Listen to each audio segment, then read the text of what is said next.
Title: The Glass Between Worlds.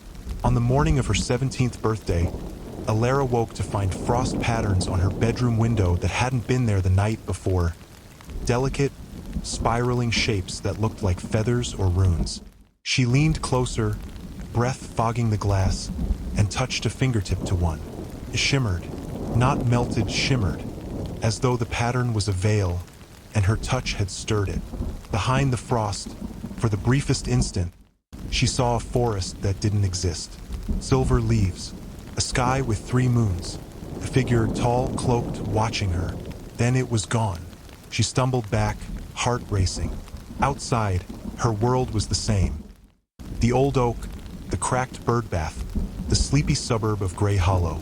But something had changed, and it had started with the glass. The glass between worlds. Coned.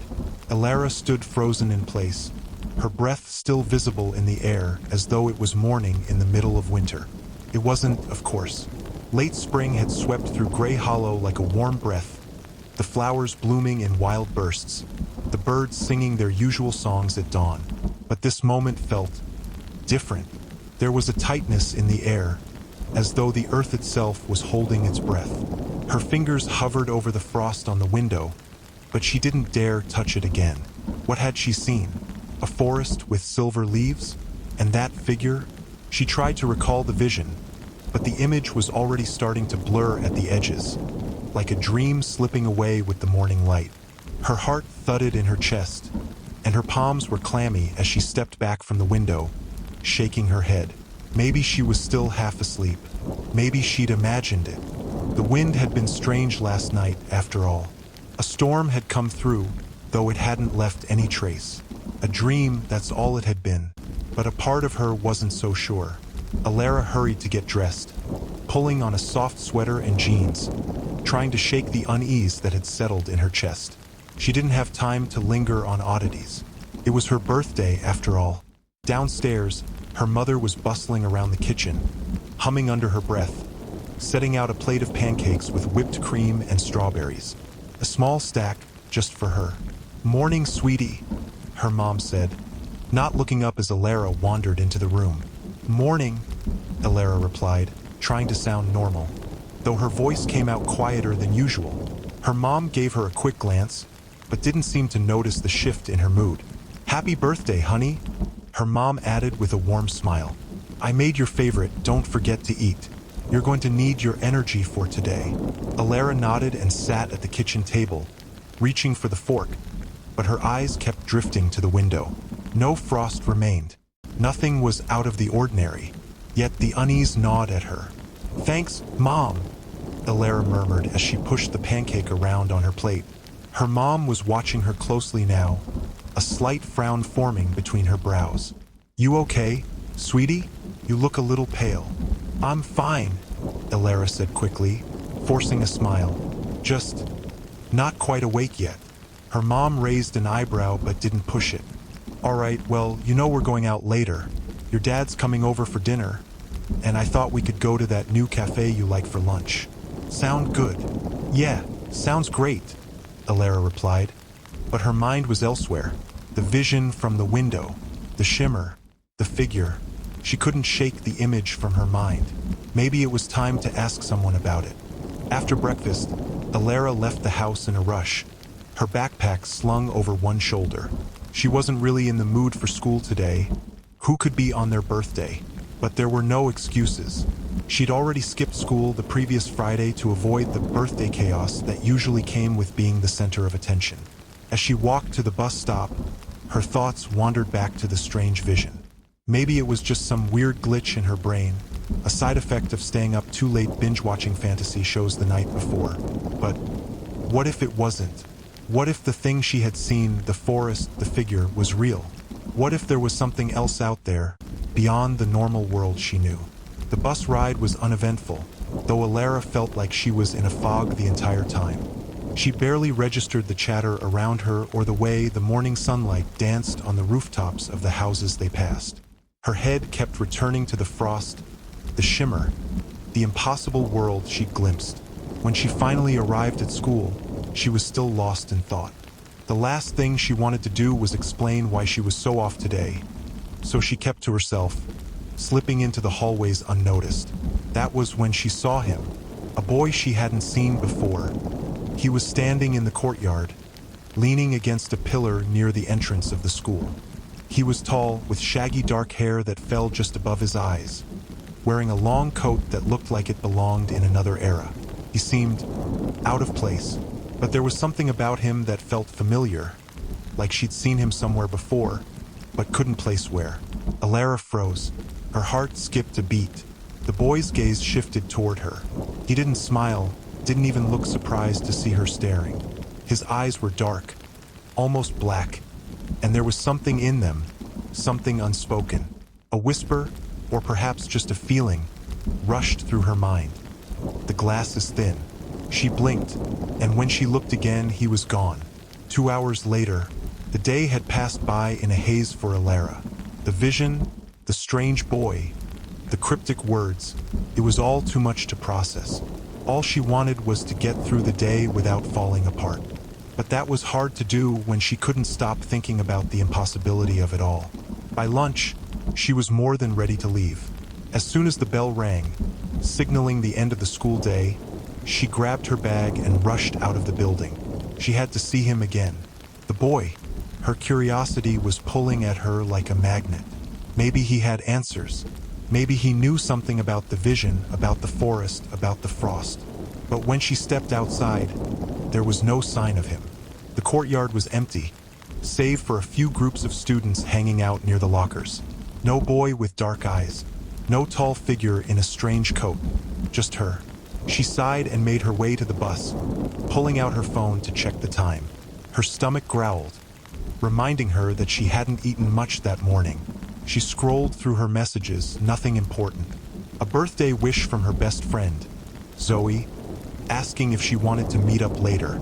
Another from her dad, letting her know he'd be at the house by 5. It wasn't until she reached the bus stop that she noticed something strange. A piece of paper, crumpled, fluttering in the wind just a few feet away from her. Curious, she bent down to pick it up. It was a drawing, a simple sketch of a forest. There were trees, tall and twisting, their branches reaching up like arms. Silver leaves scattered on the ground. A dark figure in the distance, too far to make out. The drawing was the same. It was the forest, the one she had seen behind the frost. And at the bottom, in tiny, careful handwriting, was one word: find me. Later that night, Alara sat at the kitchen table, her fingers still clutching the crumpled piece of paper. Her mom had already left to pick up her dad from the train station, and the house was quiet. She felt oddly disconnected from it all, like she was no longer part of the world she had known. She didn't want to tell her mom about the drawing, about the boy, about anything. Not yet. It was all too strange. But she couldn't shake the feeling that something bigger was at play. Her eyes darted to the window. The frost was gone. The sky was darkening, streaked with hues of purple and gold. It was late, and she still hadn't told anyone about what had happened. It felt like a secret she wasn't ready to share. And yet, find me, the words echoed in her mind. Alara reached for her phone, her fingers hovering above the screen as she debated. She had one person she could talk to, Zoe. But Zoe had always been a skeptic, a realist. She'd probably laugh it off, or worse, call her crazy. But then again, Zoe was the glass between worlds. Chapter 3, Through the Hollow. Alara met Zoe at the old park near the edge of Grey Hollow just after sunset. The place was mostly abandoned. Overgrown paths, cracked pavement, and creaking swings that whispered in the breeze. It was where they used to meet as kids, building fairy forts, and pretending the trees were portals to other lands. Back then, the stories were just games. Tonight, Alara wasn't so sure. Zoe stood beneath the twisted pine at the top of the hill, her arms crossed, backlit by the low amber sky. "You look like you haven't slept in a week," she said when Alara reached her. "Thanks," Alara muttered. She handed over the crumpled drawing. "Found this at the bus stop after I saw something." Zoe took it, studied it in silence. "This looks like something from that sketchbook you had in middle school. You still drawing elves in enchanted woods or whatever?" I didn't draw that, Zoe. Zoe's eyes flicked up, and her teasing expression vanished. Wait, you're serious? I saw that forest, Alara said. This morning, through the frost on my bedroom window. There was a shimmer and a figure. Person, maybe. Zoe stared at her, lips slightly parted. Like a vision? More than that. I touched the glass and it felt alive. And then at school I saw someone, a guy older, watching me. He looked familiar, and when I blinked, he was gone. Zoe looked at the drawing again. And this says, "Find me?" Alara nodded. That's why I needed you. I feel like I'm being pulled somewhere. Zoe lowered the drawing slowly, brows furrowed. This is officially above my pay grade. I know it sounds insane. No, Zoe said after a pause. It doesn't. Alara blinked. It doesn't. Zoe rubbed the back of her neck. Not entirely. My aunt used to say weird things about Grey Hollow. She said it was built on old land like old. That there were places near here where the veil between worlds was thin. Alara shivered. The boy. I heard it in my head, Zoe. The glass is thin. Zoe raised an eyebrow. You never told me your family was psychic. I'm not. Zoe gave her a look. Okay, maybe not classically, but something's happening to you. They stood in silence for a long moment, the wind tugging at their hair. So what do we do? Alara finally asked. Zoe glanced toward the woods at the edge of the park, the place they'd once sworn was enchanted during their games. We follow the story. They returned home that night without incident, though Alara couldn't shake the feeling of being watched. The shadows felt longer. The wind sounded like it was whispering names. By the time she climbed into bed, the frost had returned to her window. Different this time. This time, the patterns formed a door, arched, detailed, with symbols she didn't recognize. At the center was a single leaf silver, like in the drawing. Heart-pounding, Alara raised her hand to the glass, and again it shimmered. This time, she didn't pull back. She pressed her fingers into the frost, and the air around her shifted. The bedroom vanished in a blink, like a veil being lifted. Suddenly, she stood not in her room, but in a vast, silver-lit forest. The leaves glowed faintly, the air buzzed with energy. A path wound ahead between trees that looked like they'd grown since the beginning of time. Alara spun around, but the window was gone. No doorway, no way back. She was in the vision, and someone was waiting. He stood by the path's edge, half shrouded in mist. The boy from before, not much older than her, tall, hair darker than night, skin pale like moonlight, and those same deep-set eyes. You came, he said. His voice was smooth, calm, like a breeze rustling leaves. Who are you? Alara asked. What is this place? This is the verge, the border between your world and mine. He stepped closer. And my name is Kale. The frost, the shimmer, that was you? No, that was the glass. I only watched through it. Alara narrowed her eyes. Why me? Because you can see it, Kale said. The veil, the crossing. Most don't. They walk past it every day, never knowing what's behind the mirrors, or the windows, or the shimmer in puddles after a storm. And you live here? She asked. He hesitated. I was born here, but I don't belong. What do you mean? Kale glanced toward the woods. There are things moving in the verge. Shadows, old forces, and something's tearing holes between the worlds. If they open too wide, if they break fully, it won't just be your world or mine that suffers. Alara stepped back. Why are you telling me this? Because you're a seer, Alara. Like your grandmother. Alara froze. My grandmother died when I was 3. She saw the verge. She crossed it more than once. She helped us hold the veil in place, until she disappeared. No, Alara said, shaking her head. She died in a car accident. That's what your parents told you. Alara felt a chill spread through her chest. You're lying. I'm not, Kale said gently. Your grandmother crossed one last time and never returned. Alara looked at the forest, at the glowing leaves and the surreal light. I don't understand any of this. You don't have to yet, Kale replied. You only need to know one thing.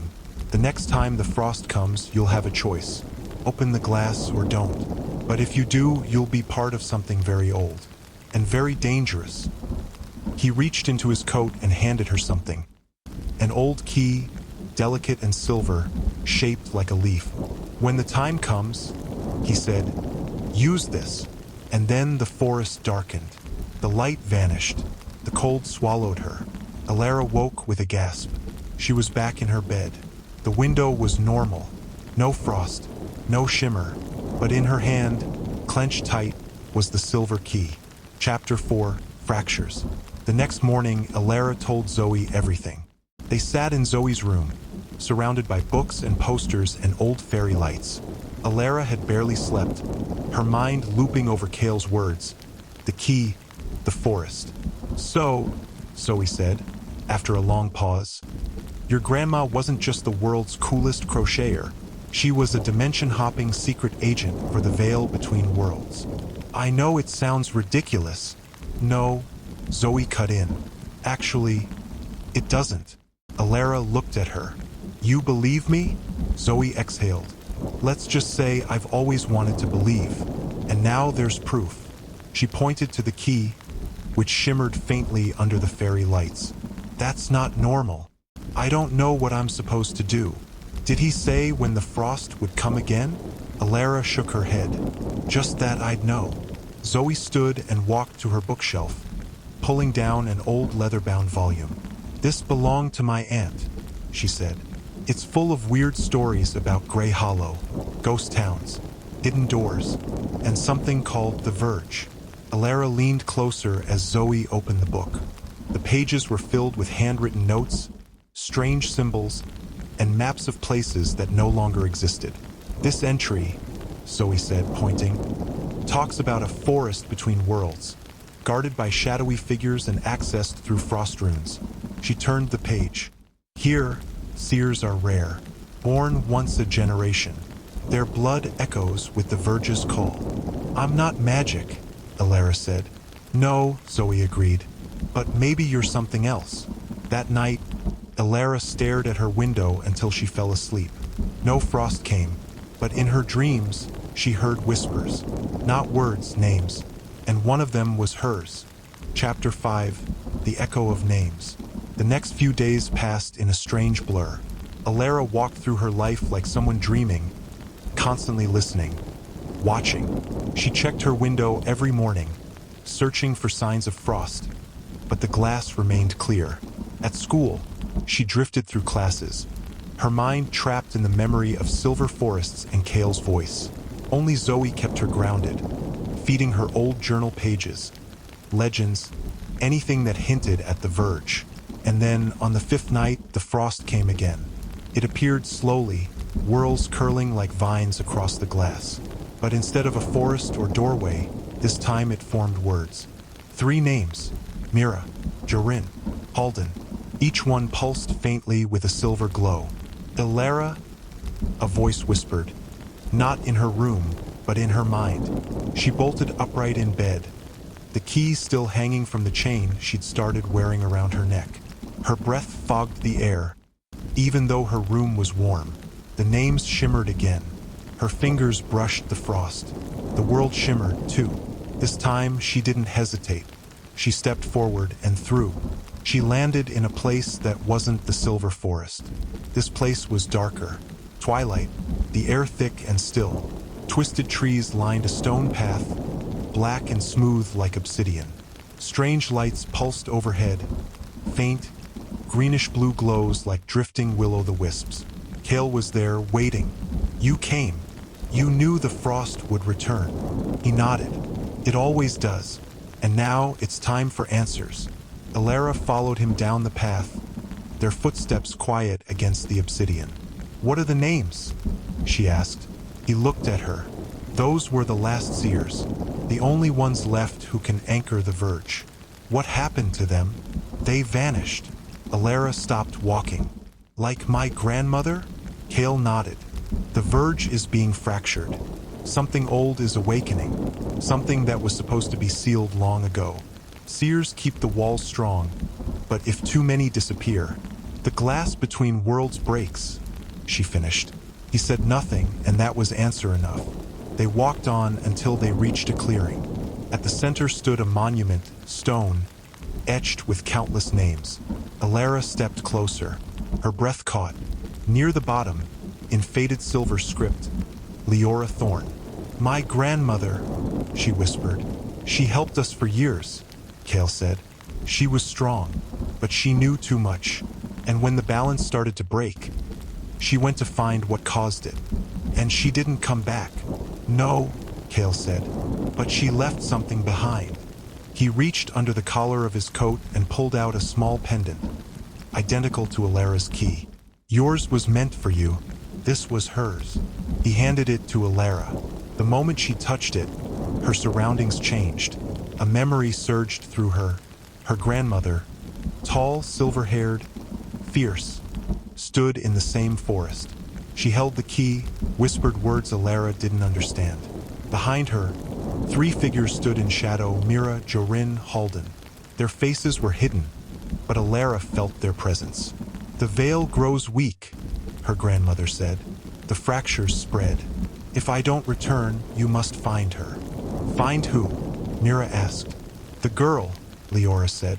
"My blood. She will see the glass. She will choose." The vision faded.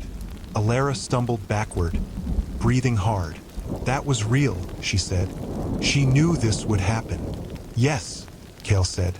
"And she left you a trail." He pointed to the trees beyond the monument. "There are gateways, portals scattered across the verge, but they're hidden, protected by echoes." "Echoes?" "Memories, imprints. The verge holds them, like footprints in snow. You can walk them, if you're strong enough." "How?" Kale handed her something. A narrow, bone-white shard carved with runes. "This will anchor you. Think of it as a tuning fork for the glass." "Will it show me where my grandmother went?" Kale's expression darkened. "Maybe, but beware, Alara. Every fracture you walk brings you closer to the core, and the core is dangerous." "What's there?" "The thing that broke the glass in the first place." Chapter 6, Walking the Echo. Alara returned to her world just after midnight. The frost faded from the glass as she stepped back into her room. Key and shard clutched tight. She didn't sleep. Instead, she opened Zoe's journal and began mapping the clues. By morning, she had a plan. At lunch, she cornered Zoe in the library. "I need your help," she said, eyes wild. Zoe blinked. "That's usually my line." Alara pulled out the shard and the 2 keys. "We're going echo walking." Zoe stared. "That's not a thing." "It is now." They chose the old garden ruins behind the Grey Hollow Chapel. It was one of the oldest places in town, full of broken stone, twisted vines, and cold air that lingered even in the height of summer. Alara clutched the shard, whispered her grandmother's name, and stepped into the circle of stone. Nothing happened. She closed her eyes, focused. The verge was there, like a second heartbeat, just beneath the surface. The shard grew warm. Suddenly, the world flipped. The ruin shimmered and changed. Alara stood in the same place, but it was no longer overgrown and broken. The stones were whole. The air shimmered with magic. Candles burned in sconces. Runes pulsed faintly beneath her feet. A memory echo. Leora stood in the center. She was older now, dressed in a heavy green cloak, her hair streaked with gray. Beside her, a man with sharp eyes and a cruel smile spoke in a language Alara didn't recognize. But his tone was hard, threatening. "I will not give you the key," Leora said. "The veil must hold." "You are the last," he replied. "When you fall, the glass falls." Then he struck. Leora raised her hand, runes glowing from her palm. A blast of light erupted. The echo trembled and shattered. Alara was thrown backward, landing hard in the grass. Zoe was at her side in an instant. "What happened?" "She was attacked," Alara said. "He was looking for the key." "Who was he?" "I don't know," Alara said, heart pounding. But he wasn't human, and I think he's still out there. Zoe helped her up. What now? Alara looked toward the trees beyond the ruins. Now we find the next echo. Chapter 7, The Fracture Spreads. The next frost came the following evening. This time, the frost didn't form names or doors. It formed a crack, a jagged fracture across the glass, as though the window itself had been punched from the other side. Alara stared at it, heart hammering. Kale arrived shortly after. She'd felt his presence before he even appeared, like a ripple in her chest. "The fracture's getting worse," he said. "What does that mean?" "It means something's pushing through. From the other side." Alara hesitated. "What happens if it breaks completely?" Kale didn't answer. Instead, he handed her a piece of parchment, stained, torn, and covered in more of the strange runes. "I found this near the hollow gate," he said. "It's a map, a partial one." Alara studied it. "These lines, are these the cracks?" "Yes, and they're converging." "Where?" Kale pointed to a single spot on the map, an empty circle surrounded by glyphs. "There, that's where the core is." "And that's where we're going?" "Eventually, but you're not ready yet." "Then what do we do?" "We find the other seers. Mira, Jorin, Halden." Kale nodded. "They're lost, but not gone. The Verge keeps pieces of them, and you can find those pieces." "Echoes," Alara whispered. Kale looked at her. "You're starting to understand. The frost would not wait forever. Neither would the shadows." Chapter 8, Myra's Echo. The Verge was colder tonight. Not physically. Alara could feel the chill in her bones, in the silence between breaths, in the strange weight pressing around her as she and Kale stepped through the gate.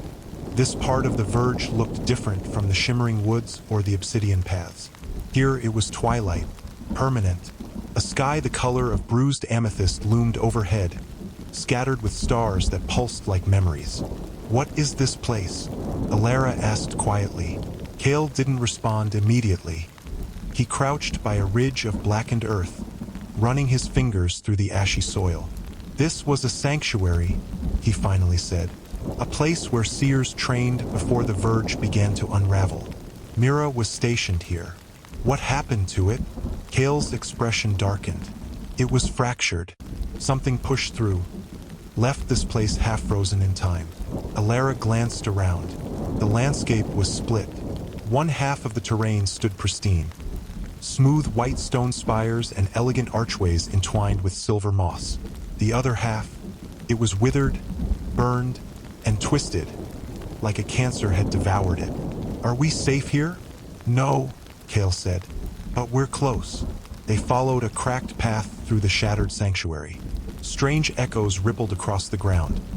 Voices from the past, laughing and shouting, flickering between the real and unreal like ripples in a broken mirror. "Why are the echoes so strong here?" Alara asked. "This place is soaked in memory. When a seer dies or disappears, part of them often remains, especially if they were powerful." "And Mira?" Kale gave her a sidelong glance. "She was the strongest of us." They reached a raised stone platform shaped like a spiral. Kale stepped forward, motioning for Alara to follow. In the center of the spiral lay a mirror. Not a decorative one, but a dark, ancient thing. It shimmered like still water, yet reflected nothing. Alara instinctively reached for the shard around her neck. "Wait," Kale said. "This is more than an echo. This is a memory gate." To Mira, Kale nodded. "You can enter, but you'll only see what she left behind. Nothing more. And if the memory tries to trap you, how do I get out?" He held up her shard. "Break this. It'll pull you back." Alara took a deep breath, then stepped forward. The mirror rippled as she touched it and swallowed her whole. Chapter 9. The Song of Salt and Fire. The world spun sideways. Alara found herself standing on a balcony overlooking a vast, storm-tossed ocean. The sky was full of dark-winged creatures, some shaped like birds, others like things never meant to fly. Lightning flickered over distant mountains. Behind her stood Mira. Alara recognized her immediately. Tall, with storm gray eyes and white gold hair tied back with copper cords. She wore armor made from living wood and silver thread, a curved blade at her side. Mira didn't notice Alara, of course not. This was a memory. She was speaking to someone, though the other person's form was blurred, indistinct. "They're breaking through at the southern crossing," Mira said, her voice low and urgent. "We held them for a day, maybe two, but the glass is fracturing. We need reinforcements," the figure replied. "We need Elian," Mira said, stepping back. "And he won't come." The name sent a shiver down Alara's spine. Elian. It sounded ancient. "I'll go," Mira said suddenly. "Alone. I'm not waiting for permission anymore. If the others won't act, then I will. The veil won't hold much longer." The other figure leaned forward. "What if you don't come back?" Mira didn't answer. She turned, just for a moment, and her eyes locked directly on Alara. And Alara felt it. Not just a memory, a trace. The memory Mira stepped through the veil of her own making, into shadow and salt and fire. The mirror cracked, and Alara screamed. She awoke on the stone floor of the sanctuary, gasping. The shard was clutched in her hand, intact but glowing faintly now. Kale was kneeling beside her. "You saw something." "She went into the rift," Alara whispered. "She chose to vanish. She thought no one else would." "Typical Mira," Kale muttered. "She said a name, Elian." Kale's face went still. "Elian," he repeated. That's not a name you speak lightly." "Why? Who is he?" "Not a man," Kale said. "Not anymore. Elian was once the first to cross between the worlds. He built the verge, shaped the glass, but then he tried to own it. What happened? He fell." "Fell where?" Kale looked toward the fractured half of the sanctuary. "To the core." Chapter 10, The Ones Who Watch. Back in the real world, Alara could barely sleep. Visions of Myra's choice burned through her dreams. Lightning-slashed skies, shadowed veils, and Elian's name whispering through every crack in the glass. The frost returned, but not to her window. This time, it bloomed on the mirror in the upstairs hall. A mirror that hadn't shown anything strange before. The frost formed a new symbol, a crescent encircled by runes. When Alara touched it, the surface glowed, not with silver, but violet, a different part of the verge. One Kale hadn't shown her yet. She called Zoe. "I think it's time you see it." They met just after dusk. Alara brought Zoe to the mirror, showed her the frost sigil, and watched her friend's eyes widen. "Okay," Zoe whispered. That's not normal. I think it's a different gate, not like the others." "Have you told Kale?" Alara hesitated. "Not yet. You want to go without him? I need to know what's on the other side of this." Alara stepped closer. "It's like someone wants me to see it." Zoe frowned. "You think it's Mira?" "I think it's someone watching me. Someone else." Before Zoe could argue, Alara touched the sigil. The mirror swallowed her. This verge was empty, vast and gray, with ruins stretching endlessly into the mist. Massive statues lined the causeways, each one shattered, faceless, forgotten. But there were eyes, watching.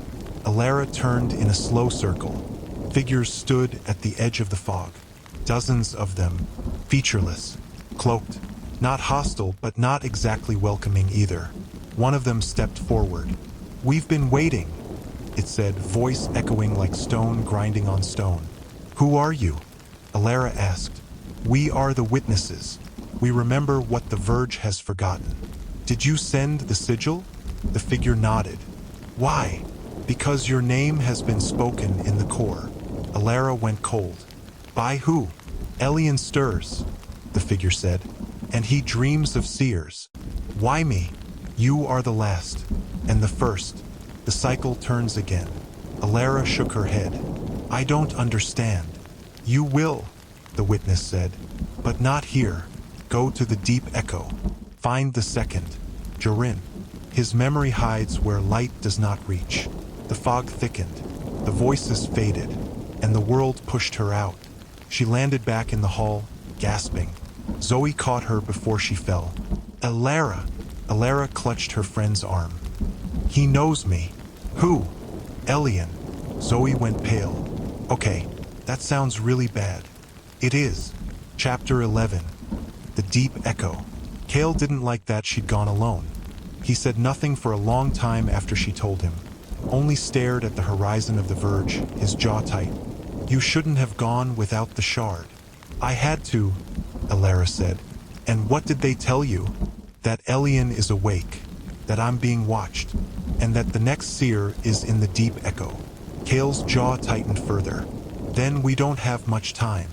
Chapter 12. The Well of Stillglass. It took them 2 days to reach the edge of the verge's outer ward. The path grew stranger the closer they came. Gravity bent oddly. Stones floated midair. Whispers rode the wind. And time stretched like pulled thread. Alara sometimes blinked and found Kale steps ahead, or Zoe speaking words she'd already heard. The verge is fracturing here too, Kale said. Time isn't holding together. Is this because of Elian? Zoe asked. Kale hesitated. In part, but this is older. The still glass has always been an anomaly. It's where the first seers looked for answers, and sometimes vanished. Alara touched her shard. Do we walk an echo? No, Kale said, eyes sharp. The well is real, more real than most of the verge. If the leak is there, we'll see it. They crossed into a basin shaped like a giant bowl, silver fog thickening around them. At the center stood the well, a circular pool of dark, unmoving liquid. Its surface so perfect it reflected the sky like a second moon. Runes shimmered along its rim. The air was still, not quiet, still. No birds, no insects. Even the fog seemed frozen mid-swirl. Zoe stepped back. Okay, that's not water. That's something else. Kale knelt beside it, touching the edge. The runes flared faintly at his contact. Alara, he said quietly. It wants you. Alara approached, her heartbeat deep and steady. The moment she looked down into the still glass, she felt herself double. Like another version of her was watching from inside the mirror water. She reached down, and her reflection reached up. Chapter 13. A Truth Unveiled. The moment Alara touched the surface, the world inverted. She stood in a gray place, where the sky twisted with screaming light and shards of broken verge floated like splinters around her. A great tower rose in the distance, built of glass and bone. And at its peak, he waited. Not Elian, not yet. Kale, but not as she knew him. This Kale wore black, his cloak laced with gold sigils that shimmered with stolen light. His eyes were the same, but colder, older. A scar ran from his jaw to his collar. He turned toward her as if expecting her. You came earlier than I thought. Who are you? Alara whispered. The figure smiled. I am Kale, just not the one you know. You're a memory? I'm a path not taken. She flinched. What? The Echo Kale walked toward her, hands behind his back. There are versions of me, Alara, of all of us. The verge doesn't forget. It remembers what might have been, as well as what is. You're saying you could have become this? I did once, in a future that was erased, in a time where Elian didn't fall, but rose. Alara's voice was tight. Why show me this? Because you need to understand, Echo Kale said, eyes narrowing. The Kale you know has secrets. He serves the verge, but he was made by it too, born in it. What does that mean? It means he's not what he seems. Before she could press, the echo fractured, lines of light cracking through the false sky. Another voice filled the void, soft, familiar, like a whisper under her skin. Alara. The name turned everything to ice. The sky tore open, and a figure appeared on the horizon. A man cloaked in layered robes that shifted like shadow glass. His eyes were voids. His skin was silver-veined marble. And when he raised his hand, the still glass shattered. Alara awoke screaming. Kale caught her. Zoe hovered nearby, looking shaken. You were under too long, Kale said. Elian, Alara gasped. He's in there, in the verge, in the still glass. I saw him. Zoe's voice was small. "Did he see you?" Alara nodded. "He called my name." Kale stood. "Then it's starting. He's reached through the leak." Alara reached out and grabbed his arm. "What are you?" Kale froze. "What do you mean?" "I saw a version of you, in the Verge, wearing gold runes. He said, you weren't what you seemed." Kale closed his eyes. "I was born of the glass," he admitted. "I was made from the last fracture during the last war. I wasn't supposed to live, but your grandmother pulled me out, gave me shape." "You're not human," Zoe whispered. "I'm real," Kale said. "More real than most. I've bled. I've fought. I've chosen." "And who do you serve?" Alara asked. "Us? Or the Verge?" Kale met her eyes. "You." Chapter 14. The Hollowing. The journey back was quiet. Alara kept her thoughts to herself, but everything had changed. She couldn't shake the image of the glass-born Kale, nor the voice of Elian whispering her name across the reflection. The well had shown her more than truth. It had warned her. Back at Grey Hollow, the frost was different now. It wasn't just on the window. It crawled down the walls, across mirrors, into the edges of doors and picture frames.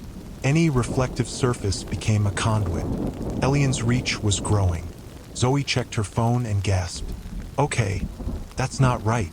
Her screen shimmered, showing not her home screen, but a static-filled version of Alara's face. Eyes closed, breathing slowly, as if asleep. Then the reflection opened its eyes. Alara snatched the phone from her. The image was gone. "He's trying to pull me through. Then we go on the offensive," Kale said. "We have one seer left, Halden. His memory may hold the key to sealing the core before Elian escapes." "Where is he?" Kale looked toward the old woods outside town. "Where the Verge touches the Hollowing." Zoe frowned. "What's the Hollowing?" Kale's face grew grim. "Where the Verge dies." Chapter 15. Halden's End. The Hollowing was silent. No frost, no light, just still air and the crunch of dead leaves underfoot. Kale led the way, his hand always near his blade. Alara and Zoe followed, each step slower than the last. "This place eats time," Zoe whispered. "I can feel it pulling." They reached a clearing where the trees bent inward, forming a ring. In the center stood a mirror, old, cracked, and covered in runes made of dried blood. Kale spoke a name. "Halden." The mirror groaned. A figure appeared behind the glass. Halden, lean, weathered, hair long and wild, eyes like ice under thunderclouds. He saw them and smiled sadly. "Alara Thorn," he said, though his voice came from inside the glass. "The final gate. You came too late." "Help us," Alara said. "Tell us how to stop Elian." Halden lifted his hand. The mirror showed the core, a spiraling vortex of light and darkness collapsing inward. "Elian cannot be stopped, only sealed, and even that will cost you." "What do I have to do?" Halden's eyes locked on hers. "Break the glass." Alara stepped forward. "Which one?" "All of it." The mirror cracked further and then exploded. Chapter 16. The breaking begins. The frost returned with fury. Every reflective surface across Grey Hollow went white with spirals and sigils. People began seeing their reflections move without them. Shadows flickered at the edges of light. Elian's reach was no longer confined. "He's here," Kale said, "bleeding into the real world." "What happens now?" Zoe asked. Kale turned to Alara. "She chooses." Chapter 17. Through the Fractured Mirrors. Night had fallen over Grey Hollow. Shattered reflections glimmered in windows and mirrors. In the pale glow of street lamps, the broken fragments of the Verge seeped through, casting strange illusions on walls and sidewalks. The town felt both familiar and alien, as though layered over by a thin skin of another world. Alara walked beside Kale and Zoe through the empty streets. Each step echoed in the unnatural stillness. Elian's presence lingered like a shadow leaning around corners. "Alara," Kale whispered. "We're close." She nodded, clutching both keys and shards in her hands. The silver key, her grandmother's, felt strangely warm, pulsing faintly. The other shards glimmered, reflecting her fear and determination. They reached the abandoned railway station at the heart of Grey Hollow. Where trains once roared, now lay a gaping hollow, a void lined with broken rails, submerged in mist and dotted with black glass shards. At its center hovered a dark mirror, an obsidian portal framed in fractured light. This was the core. "You feel it?" Kale asked quietly. Alara closed her eyes. She could. A pulse in the earth, a sigh from the broken world. Elian's breath. Zoe swallowed. "How do we close it?" Kale's gaze held a world of sorrow. The keys of the seers must be united, and a great sacrifice must be made. Chapter 18. Ceremony of Sealing. They formed a circle around the core. Alara placed the two keys together. A tremor ran through the air. The shards glowed brighter, humming with power. "Repeat after me," Kale murmured. "By glass and blood, by bond and blade, I seal the breach of worlds." Alara echoed the words. Zoe stood close, hands clasped. The keys rose, hovering over the still door, then plunged toward it. A wave of energy burst out. Light and darkness twisted. From the mirror stepped Elian. He looked almost serene. His voice was soft and chilling. "Child of seers, you cannot bind us forever." Alara's heart pounded. She raised the shard. "If you return," she said, voice strong, "the worlds will shatter." Elian's lips curved. "Let them." Chapter 19, The Cost of Choice. With a scream that echoed through fractured mirrors, Alara raised the keys. A beam of silver light shot down. It struck Elian, illuminating the void. He staggered but didn't break. From the shards, memories poured. Myra's courage, Jorin's defiance, Halden's final act, and most of all, Leora's love and loss. Each memory fused into each key. Each key illuminated the other. For a moment, Elian hesitated, broken, haunted, and reached out toward Alara. A ripple of grief pulsed from her grandmother's voice in her mind. "There is always another path." Elian faltered. He looked at her, not with power, but with regret. Chapter 20, The Final Echo. Alara realized what she must do. She pressed the keys together, not to seal him away, but to bind their truth into the core. She whispered a name, Elian. Light exploded. Eyes shut, she felt the world fracture, then mend. Chapter 21, Dawn over the Verge. Sunlight crept across Grey Hollow. Mirrors and glass cleared. Reflections returned. The town breathed. Alara sat by the now-hidden station platform, exhausted. Zoe and Kale flanked her. Elian was gone. "Did it work?" Zoe asked softly. Kale nodded. "He's contained, but not destroyed." Alara looked at her keys. "He's part of the core now." Kale reached for her hand. "Part of you, too." Alara closed her eyes. Her grandmother's voice shimmered on the breeze. "You chose the other path." Epilogue, The Glasskeeper. Months later, Grey Hollow felt whole again. Children played where shards once littered the station. Reflections were clear and honest. Alara, now known as the Glasskeeper, walked with purpose. The keys remained locked in an ancient box beneath the station platform. Keys of sealing, keys of memory, keys of choice. Kale was still with her, no longer the wanderer through glass, but a guardian beside his maker. Zoe was her chronicler, recording the history of the Underglass Age for those who would come. Mirrors crackled with soft silver runes when she passed. Sometimes, in their reflections, she saw others. Mira, Jorin, Halden, and someone outside the window watching, waiting. But deep down, Alara knew. The glass had been sealed. For now. And perhaps that was enough. Chapter 22, Ghosts of the Verge. Even after the sealing, Alara couldn't sleep without dreams.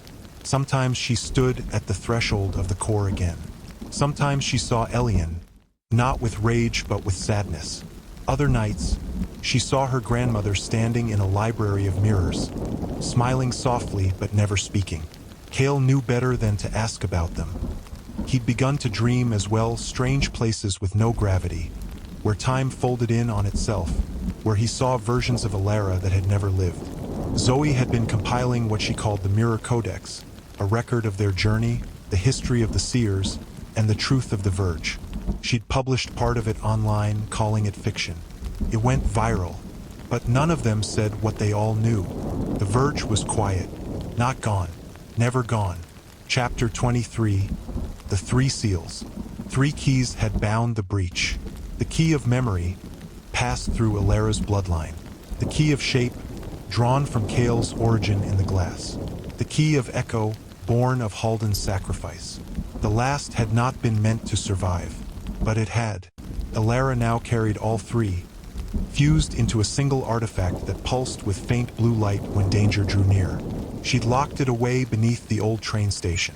But one morning, she found the door ajar, the artifact gone. The only thing left was a single word scrawled in mirrored writing. Return. Chapter 24, Into the Underglass. A week later, Zoe disappeared. She left behind her codex, her satchel, and a broken phone. Its screen frozen on the last image it had taken. A picture of Zoe's bathroom mirror. In the glass, a pale, roped figure was reaching out. Alara and Kale stood in the ruins of Zoe's apartment. No one else had noticed anything unusual. The room was quiet. The mirrors were clean. No frost, no static, just silence. Kale whispered, "She's been taken, or she went willingly." Alara shook her head. Zoe would never. She might if something convinced her we needed her. Alara turned toward the mirror. "Then we follow." Kale stepped beside her. Again, Alara touched the surface. Always, the glass shimmered. They stepped through. Chapter 25, The Long Reflection. The world on the other side was different. Deeper, older, broken and rebuilt. Not quite Verge. Not quite memory. It was the underglass, a layer beneath all mirrors, where every choice echoed, and every forgotten truth tried to claw its way back to light. Alara saw fragments of herself. The child who refused the shard, the girl who ran from Kale, the one who let Elian win. They flickered in and out of sight like ghosts. Kale muttered, "We're in the anchor layer. This is where the first fracture began." "And Zoe?" Alara asked. "She's deeper still, toward the heart glass." They began walking, past shards that whispered their names, past ruins of cities that had never been built, under skies made of old regrets. Chapter 26, The Mirror of Zoe. They found her by a stream of still water, beneath a sky full of dead constellations. Zoe was unchanged, awake, alert, waiting. "Alara," she said, smiling faintly. "I've seen things. What did you do?" Alara whispered. "I met them," Zoe said. "The ones before the seers. The Silver Shade, the Crackborn, the ones who whispered to Elian before he turned. They're not gods, not demons. They're remnants, ideas made flesh." Kale turned pale. "The first echoes." Zoe nodded. "They showed me a path, another breach, a larger one. This wasn't the only glass between worlds, just the nearest." Alara felt the key's pulse in her pocket. "You want to go farther?" "I think we have to," Zoe said. "If we don't understand what the Verge really is, we'll never stop it." Chapter 27, A World Unseen. They walked for hours into the deep Verge, toward a structure that shimmered between substance and dream. A spire made of pure reflection, floating on nothing, pulsed like a living heart. "The mirror core," Kale said. The Verge whispered in Alara's ear. "Not all doors close. Some learn, some dream." They reached the base. Zoe stepped forward. "We go through, we learn, we return." Alara paused. "And if we can't?" Kale smiled grimly. "Then we live here." Epilogue, The Beyond Glass. Years passed. In Grey Hollow, mirrors shimmered, but none cracked. Alara's name faded into myth. Zoe's codex became a cult book, and Kale's name was never spoken aloud again. But on certain nights, when the air was still and cold, children claimed to see 3 shadows walking in reflections. A woman with keys, a man made of shimmer, and a scribe holding a book of infinite pages. They were searching, always searching, for what lies beyond the glass between worlds. The Glass Between Worlds. The Silent Shards. Chapter 1. The Silent City. The city of Viskin had no mirrors. That's what Tessa Dare first noticed as she crossed the wide streets, her boots tapping softly against the polished black stone beneath her feet. In a place where glass was forbidden and all reflections sealed behind thick iron doors, it felt like she was walking through a place that had never been seen by another pair of eyes, like it had never been recorded. Viskin was silent, almost too silent. The streets were empty, no people, no birds, not even wind, and yet she could feel it. Something moved in the corners of her vision, slipping just past the edges of her perception. The city seemed too clean, too untouched, and the absence of mirrors only heightened the strangeness. Tessa's pulse quickened as her mind raced, trying to understand what she was seeing, or rather, not seeing. She was here on assignment, a seer in training sent by the Council of the Verge to investigate the disappearance of a famous scholar, Lyra Callis, who had vanished from the heart of Viskin weeks ago. Lyra had been investigating something called the Silent Shards, relics of unknown origin that appeared after the Great Fracture in the Verge years ago. Tessa's task was simple: find out what happened to Lyra. If she was dead, bring back her research. If she was alive, negotiate. The Council had reason to believe that the Silent Shards might be tied to a powerful new force in the Verge, one that could challenge the delicate balance that had been established after the Elian incident. She passed through archways of stone, over bridges made of thin glass that shuddered under her weight. The city itself felt like a memorial, as if it had once been alive, full of laughter and light, but now stood as a tomb for something that could never return. As she approached the heart of the city, she noticed the buildings were made of a strange, reflective metal, but none of them held windows. No glass, no mirrors, nothing to reflect the world back. The deeper she went, the more oppressive the silence became. Even her footsteps echoed strangely in her ears, swallowed by the city's uncanny stillness. Then she saw it. At the very center of Viskin stood a tower, gleaming with a soft, iridescent sheen, shaped like a shard of glass, but twisted, cracked. It loomed above everything like a wound in the sky. Around its base, runes glowed faintly in the dark, etched into the stone by some ancient hand. It was here that the Silent Shards had first appeared, and Tessa knew, deep down, that this was where her search would end.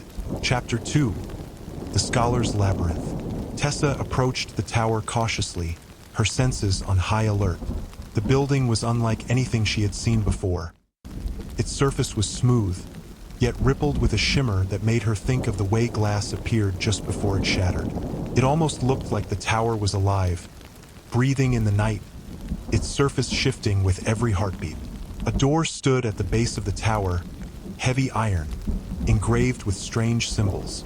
Without hesitation, she placed her hand on the cool metal. A pulse ran through her fingers, and the door opened of its own accord, creaking as it revealed the interior.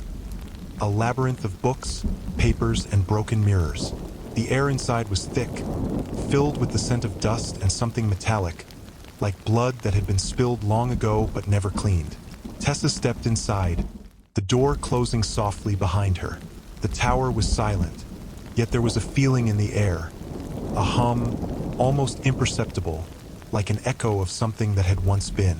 The deeper she ventured, the more she felt as though the walls themselves were watching her, listening for any misstep.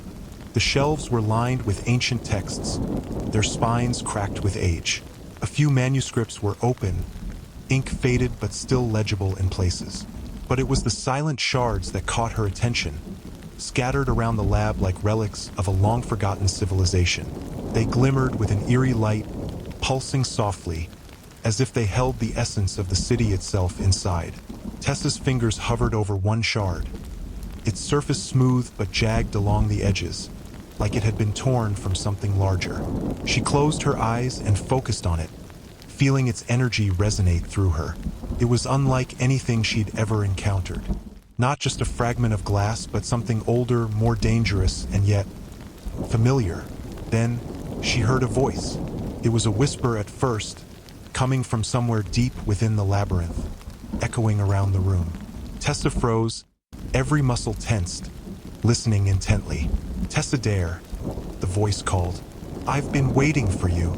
She turned sharply, her hand instinctively reaching for the dagger at her side. But there was no one in sight. Who's there? She demanded, her voice barely a whisper in the oppressive silence. The voice chuckled softly, an eerie sound that sent shivers down her spine. You won't find me here, the voice said, but you'll find what you seek, at the heart of the shards. The truth you've been searching for is buried beneath their surface. Tessa's heart raced. The voice, it sounded familiar, but no, couldn't be. Could it? Lyra? She called out, her voice breaking slightly.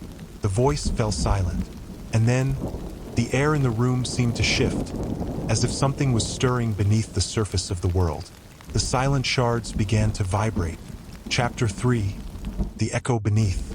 Tessa's breath caught in her throat as the shards around her began to hum, their edges glowing brighter, ripples running across their surface like waves across still water.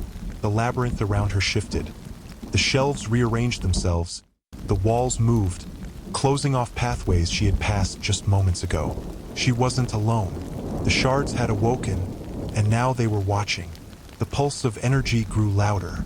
The ground trembled, and a deep crack echoed through the tower as one of the shards began to rise from its resting place, floating upwards until it hovered in the center of the room. A voice, familiar and yet twisted, echoed once again, but now it was louder, closer.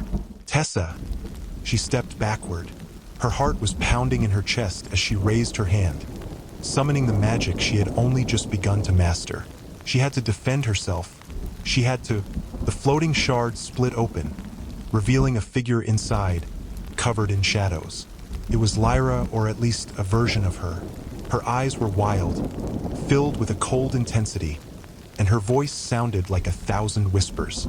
You shouldn't have come, Lyra said, her voice crackling with power. I couldn't let you stop it. Not now. Not when the truth is so close. Tessa's stomach churned. Lyra, what have you done?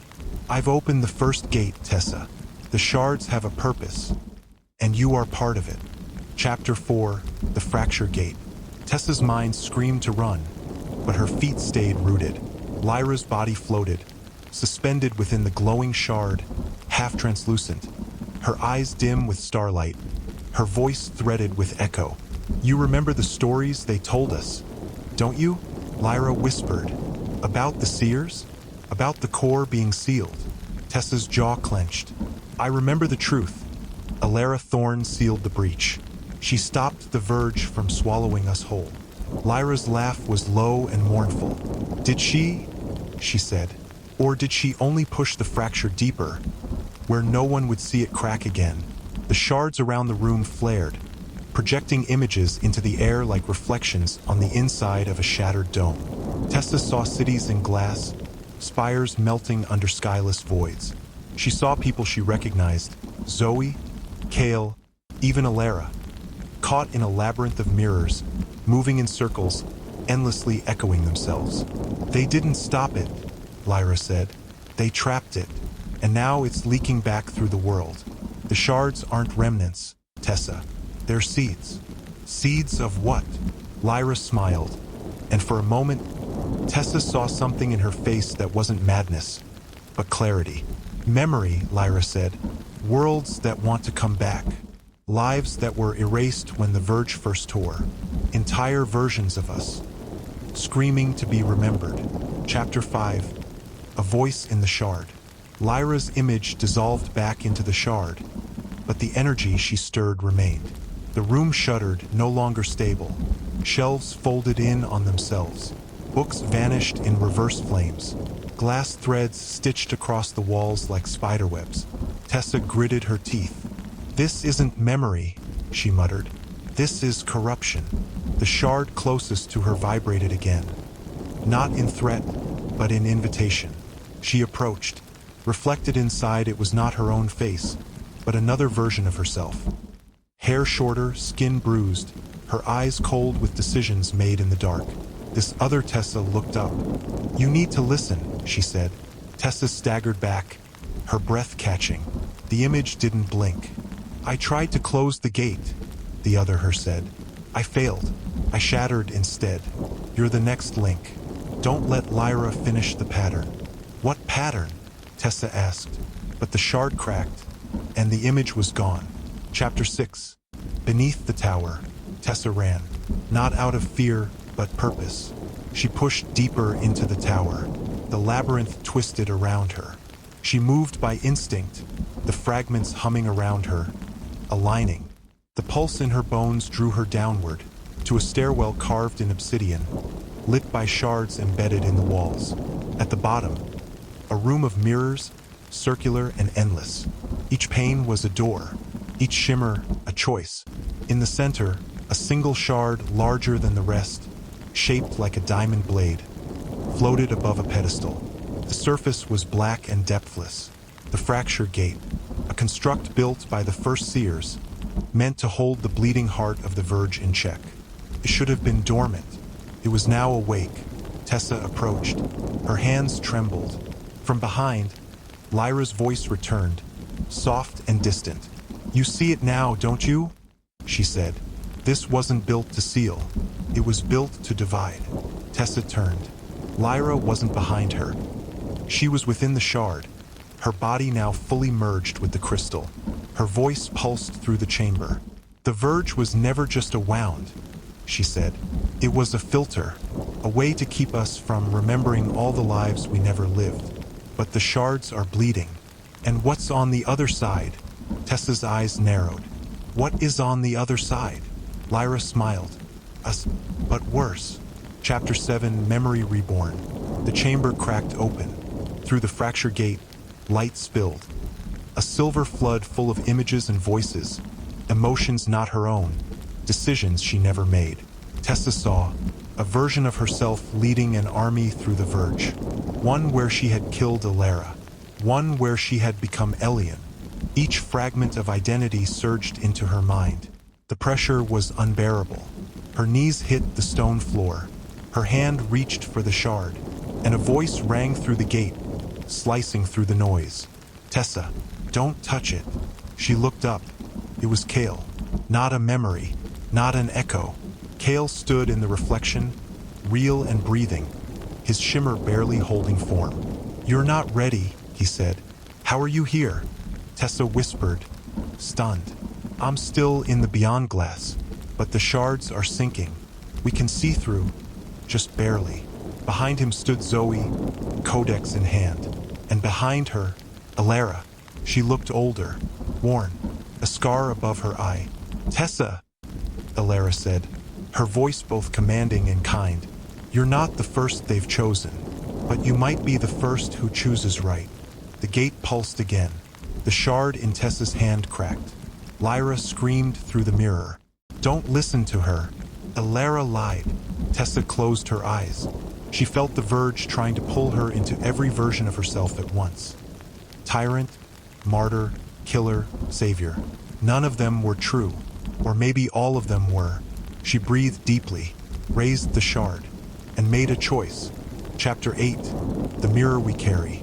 Tessa's grip tightened around the fractured shard. Its edges bit into her palm. The deeper she pressed, the brighter the glow, and the more the gate resisted. She felt countless versions of herself pushing outward. Some fierce, some broken, some beautiful, all screaming to be heard. The shard trembled. Alara's voice pierced the echoes. "Remember who you are." She blinked, and the voices receded, just enough. It was like drowning have hands drawing her under, and Alara's word was air to breathe. She drew a shuddering breath, struggling to distinguish the real voices from the memories. "Tessa," Kale's voice said, layered over Alara's. "Your sister, your path. Choose her." Tessa shook her head. This wasn't about blood, but something inside her ached for something real, not imagined. "My path," she whispered, finally speaking aloud. The shard's glow stabilized. The gate pulsed once, twice, then stilled like a held breath released. Tessa let go. The shard dropped to the pedestal with a muted clang. Silver light spiraled, drawing inward, folding the gate in on itself. The chamber shook. Mirrors cracked, runes gleamed, glass threads snapped. Lyra screamed from inside the gate, words lost in tearing worlds. But then silence, a shard of light. The silence after the collapse was thicker than any noise. Tessa stood, shaking in the sudden stillness. Mirrors around the chamber showed her tired reflection. Frightened, determined, and etched with grief she didn't yet know how to name. "You did it!" Zoe's voice drifted in. The codex hovered open near her, pages rustling as though a breeze passed through. The gate! It closed. Tessa nodded, though she felt hollow. "I thought it would kill me first." Kale's reflection appeared in the broken glass, bruised but smiling. "You used yourself, not the gate, as the seal." Tessa swallowed. "So, it's gone." Zoe hesitated. "The gate is different. Dormant, maybe, but we're bridged to the beyond glass now. We can't step away." Tessa closed her eyes. "I never imagined the shards, without Alara and all they were tied to." Alara stepped forward in the reflections, moving from broken glass to reality. "You saved us enough time," she said quietly. "Long enough to do the things that matter." Tessa breathed in. "Then what happens now?" They shared a look. Kale spoke first. "We finished this." Chapter 9, Through Shadow and Memory. The shift. Wind stirred in the collapsed chamber. A ripple raced across broken mirrors and popped runes. It was a breeze only tangible in reflections. Black mist flickered at the edges of shards, scattered like sleeping embers. Zoe closed the codex. "This is the breathing point, the anchor we hold, while Tessa cleansed the gate. But the structure of the beyond glass around us is fracturing." Kale glanced at the cracked mirrors. "We collapse if we leave." Tessa's path linked us deeper. Alara placed a hand on Tessa's arm. "Are you all right?" Tessa met her gaze. "I am, but I did it." "No," Kale corrected. "We did it." The remainder of the chamber flickered again. Across the shattered walls, shifting shapes resumed. Fractured faces, burnt cities, gray oceans. The beyond glass wasn't gone. It was shifting around them. Behind the veil, Alara approached the largest remaining intact mirror. With measured calm, she pressed her palm to the surface. The reflection pulsed in reply. "I want to speak to Lyra," Alara said. Tessa swallowed. "Why?" Alara didn't look back. "Because the shards her plan set in motion. They changed the verge. It's not enough to defeat them. We have to awaken what we sealed. Bring balance." Kale held up a hand. "And how do you propose we do that?" Alara closed her eyes. "We bathe in the shards." Gasps echoed around. "Are you mad?" Kale demanded. "They nearly destroyed her." Tessa watched her. "Alara, what do you mean?" Alara opened her eyes, bright but lined with worry. "The shards are corrupt, but they're also alive.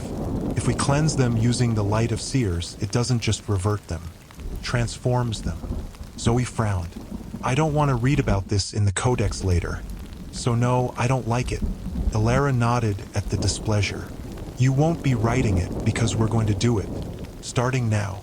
Chapter 10, The Ritual of Shards. Preparation.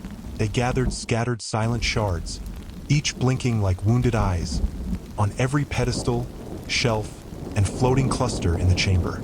Using gentle magic, Kale enclosed them within silver-woven cloth, a basket of raw, trembling glass. Alara held a shard up to the light. "These are seeds," she repeated. "They haven't transformed yet. They've just been lying." Tessa and Zoe carefully listened as Alara laid out her plan. 1. The shards must be purified. They'd pass in procession, each seer carrying one through a flame of clear light and whisper. 2. The shards must speak. Their shards would become living conduits for memory, each sealed and spoken into the codex. 3. The shards must wake. After purification, each shard would be returned to its place, but now altered, transformed.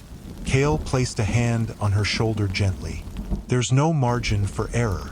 Alara nodded. "Let's begin." The procession. They began, one by one. Tessa, still clutching the broken shard from the pedestal, brought it to the phosphorus flame Kale lit in his glass blade, breathing life into the flame. She whispered words in ancient tongue, her own name, followed by her sister's, followed by her vow to the verge and the shards. The shard glowed orange, shivered, and snapped, not shattered but split. A claw etched into the glass, glowing then extinguishing. Kale took the transformed shard, binding it with silver wire. "Done," he said simply. Zoe came next with a marbled shard, speaking truths she'd hidden. Each breath cracked the glass edges until the shard sang with clean violet light. She placed it in the Hall of Shards. Alara stepped forth last. The final shard, one she pulled from Lyra's reflection blade. She knelt at the gate's remains, reciting a vow of memory and forgiveness, her eyes shining with loss and commitment. The shard exploded, meaning purified. Chapter 11, Echoes of Renewal, Restoration.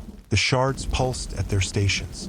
One by one, the Hall of Shards lit with soft music. The laugh of a child, the echo of a war cry, the hush of a lullaby. Each discarded echo found a crystal held in amber blood. The beyond glass rumbled. The shadows at the edges recoiled, flickered, and then evened. Alara stepped to the crest of the broken gate, raising her emptied hands. "Now," she whispered, "rebirth." Across the Hall of Shards, a cascade of light washed outward, branches of silver bleeding into black, then blossoming. The shards healed, the gate faded, shadows dissolved, and mirror glass, alive, repaired itself. The beyond glass reformed, whole but changed, more clear, less fractured. Felt breathable. Alara and company looked at each other. Their reflections, once jagged, were now beautiful, reassembled. Whole but bearing scars. They survived, but also they were alive. Chapter 12, Shadows Left Behind. They stood in silence. The hall was warm, alive, stamens blooming with soft glow. Alara closed her eyes. "We can leave," she whispered. "Or, we can stay." Zoe gently closed the codex. "Let's go home." Tessa nodded. Together, Kale gathered shards. "They'll guide the way." Epilogue, the return. They stepped through the gate's remains as dawn broke across the verge. Light and shadow balanced behind them like a guardian's shield. Back in Tessa's world, the storm still raged, no longer lit by shards of memory, but washed clean. Chapter 9, The Storm After. The world beyond the gate trembled. Alive again, but wary. Tessa, Alara, Kale, and Zoe stepped into a dawn unlike any they'd seen. The sky above Tessa's seaside home was clear now. The storm dissipated, and sunlight glittered along the edge of the sea. They stood on her bedroom floor. Dawn light filtered through unshattered glass. Tessa exhaled deeply. "It's over?" Alara surveyed the room. "It feels that way." Zoe closed the mirror codex, its pages warm and heavy with new entries. "We did it, but we also broke through deeper." Kale nodded. "The shards are changed. We transformed them, and the beyond glass with them." They looked at one another, the weight of everything they'd endured passing silently among them. Finally, Alara spoke. "Now what?" The aftermath. The next days passed in quiet rebuilding. Tessa began repairing her home, cleaning the shattered glasswork in her room, reinforcing frames with silver bonds drawn from the shards. Zoe updated her codex, capturing every whisper and turning intangible memory into written testimony. Kale stood guard at the shards Tessa stored in a glass chest in her living room. Shards now calm, pulsing with memory but stable. Alara sought solace by the sea, her mind echoing with fragments of worlds and timelines that had burned within the gate. One night, while they gathered in Tessa's small kitchen, wind rustled the curtains, a familiar, unsettling breeze. A soft clatter drew their eyes. A shard of glass hovered in midair, spinning slowly at head height, covered in cracking frost. Tessa dropped her teacup, heart slamming. "No," Zoe whispered. Alara stepped forward. A shard, framed. Kale peered at it. Something's calling it back. They watched for a moment as the shard pulsed, silver veins streaming across it like lightning. The frost dissolved, but the shard remained afloat, signifying a call. Tessa closed her fists. We thought they were sealed. Alara's voice dropped. Maybe some shards can't be changed. The silent shards are older. They have their own will. Zoe shivered. And this one, it's waking. Chapter 10. A Mirror's Memory. I returned to Viskin. They decided to investigate the shard's origin. They tracked the glass breeze to Viskin, the silent city where Lyra had unleashed the gate. They traveled together in silence, the shard cradled in a silver-lined pouch. On the outskirts of Viskin, they paused. The city's mirrorless towers loomed, silent and still. Tessa swallowed. Let's go. They entered the city across a wide plaza. Nothing moved, not birds, not wind. But the shard vibrated weakly. Alara laid a hand on a metal wall. The silence is restored. Kale nodded. But this shard, it hums. Something is wrong. They progressed toward the tower at the city center. Shade lengthened across polished stone as dusk approached. 2. The echo vigil. At the base of the tower, the shard pulsed again, stronger now, light flickering across its surface. Tessa placed it in her palm. It's reacting. Zoe examined the marble panel on the tower's door. More runes, she noted. Maybe we can read them. Alara traced the symbols. They speak of containment, control, a binding ritual unfinished. Kale's eyes narrowed. Lyra never completed it. A risk flickered between them. Enter the chamber or retreat. Tessa swallowed. I need to know. 3. The binding chamber. Inside, the labyrinth from before still waited. Empty, echoing, but charged. They made their way to Lyra's old sanctum. The circle of shards lay at its center, now barren but with burned outlines on the floor. Alara knelt, set the shard upright at its convergence point. Silver light radiated outward. The room shivered. Then, Lyra's voice echoed, soft yet cold. Finished? It said. The shard flickered in Tessa's palm. Tessa stood. I finished it. Did you? Lyra's voice mocked. Or did your people simply make another gate? A mirror that reflects you. 4. The mirror of accusation. As the words fell, a mirror pane shimmered into existence behind them. Silvered and jagged, reflecting their faces, but wrong. Aging Tessa, hollow-eyed. Kale, scaled and glass-skinned. Zoe, hair white. They gasped. Alara stood still. Lyra says there's always another gate. Another pathway. The shard trembled. Tessa clasped it tight. Then we destroy it. The moment she spoke it, glass around them shattered. Runic energy ripping from floor to ceiling. They braced. V. The fracture unbound. The circle exploded with light. Each of them found themselves hurled back across the chamber. When the light subsided, they were in the room again, but changed. Tessa stood where the tower had been, dark clouds scudding above a black ocean. Alara was on a shattered train platform, shards cracking beneath her feet. Kale stood in a forge of molten glass, flames twisting into shapes. Zoe hovered in an endless archive where fractured shards spelled names like broken verses. They realized they were pulled into shards, each trapped in her own memoryscape. The shard in Tessa's hand spun, warped with power. Chapter 11. The Shards We Live. Time fractured as Tessa, Alara, Kale, and Zoe were pulled into their individual shards. Mindscapes built of memories, fears, and fractured reality. Each found themselves alone, yet trapped within a living shard, the shard whispering secrets as they walked through their private labyrinth. Tessa in the storm. Tessa stumbled onto a shore beneath an ash-gray sky. Waves crashed with thunderous voice, and jagged cliffs rose around her. In her hand, the shard beat like a heart. Memory and fear intertwined. Moments from her past replayed, distorted by lightning. She was back at her bedside as a child, hearing whispers in the night she never understood. Her sister's laughter as the two built sandcastles by the sea. Then the void, her sister gone. Tessa's scream swallowed by glass shards. The shard's light pulsed with each memory, drawing pieces together. She realized this was its truth. The shard held her memory, the grief she buried, the guilt she carried. Tessa forced herself forward. Each step toward the cliffs, she whispered the names of memories she feared. The sea did not break. It understood. Finally, she reached the cliff's edge and raised the shard high. I remember. I choose. The shard shattered into silver dust. The storm stilled. It lifted, light gathering above her. Then a door opened in the sky, a gateway out. Tessa stepped through. 2. Ilara on the platform. Ilara found herself standing on the shattered train platform they'd sealed long ago. Glass shards littered the tracks, unstable portals into the verge. She saw reflections of herself. The child Ilara, afraid of a broken window. The teenage seer, determined but uncertain. The guardian, older, weary, scarred. The shard in her pocket pulsed.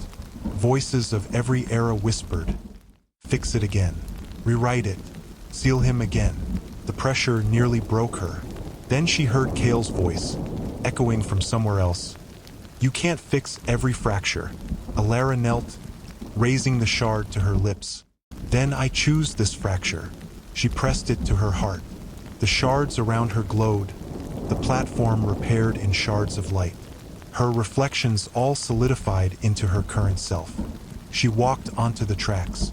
With every step, the platform healed beneath her. Where shards remained, they glowed like constellations.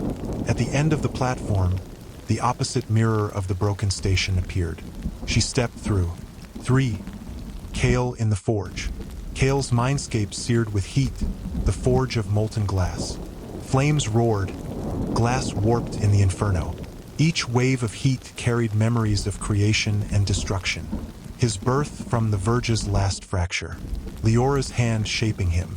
The battles he fought to preserve the seal. The shard he held burned in his hand. Each memory hammered the forge's bellows. The shard drank the flame, then resisted. The shard's voice rumbled. "You were made of glass and flame.